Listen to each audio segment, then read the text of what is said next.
पहिली गोष्ट म्हणजे नॅशनल एक्झिक्युटिव्हचेर जो गेला तो ओबीसी म्हणून गेला. ओबीसीच्या एक्झिक्युटिव्ह कमिटीचेर एक स्पेसिफीक भंडारी समाज म्हणणे पूण आमच्या समाजासकट बाकी सगळ्या समाज जितले ह्या ओबीसी अंडर येता सगळ्यांक खुशीची गोष्ट. म्हाका खूब जाणांनी कॉंग्रॅच्युलेट केला. ज्या पद्दतीन थंय काम करूंक जाय त्या लेवलार तें करपाचो प्रयत्न करतलो. तर तेका आनी हांगासर ओबीसी म्हणजे ओबीसी भितून भंडारी समाज आहा आमचो. हांव भंडारी समाजाचो सिनियर मोस्ट आमदार असल्या कारणान भंडारी समाज आनी गव्हर्मेंटानूय म्हाका भंडारी समाजाचो व्हडलो नेता म्हणून मानता. पण म्हाज्या पेक्षा व्हडले व्हडले व्हडले खूब नेता भंडारी समाजाचे गोंयांत आहा. म्हणजे सांगचें नांव तितून तें जाल्यार श्रीपाद भाऊ आहा, रवी नायक आहा आनी खूब जाण आहा सिनियर खूब.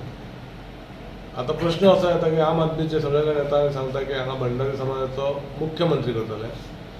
आनी तेंचे म्हणटाना स्टेटमेंट असो आसता की जर आम आदमी पार्टीचो सरकार येयलो जाल्यार तेंच्या मनान जर आहा जाल्यार आमच्या बीजेपीच्या मनान तशें जर इफ एंड बट्स कांय ना. डायरेक्टली भारतीय जनता पार्टीचोच सरकार येतलो आनी आमी चीफ मिनिस्टराचे फेस दाखयता आनी सरकार म्हणजे गव्हर्मेंट इलेक्शनाक आमी पयलीं अशें जाल्यार तशें दितलो तशें भारतीय जनता पार्टी करिना. दुसरी गोष्ट हेचेर क्लियर सबंद येता की भारतीय आम आदमी पार्टीन सांगलें भंडारी समाजाचो मुख्यमंत्री आनी कॅथलीक धर्मांतलो कोण तरी उपमुख्यमंत्री.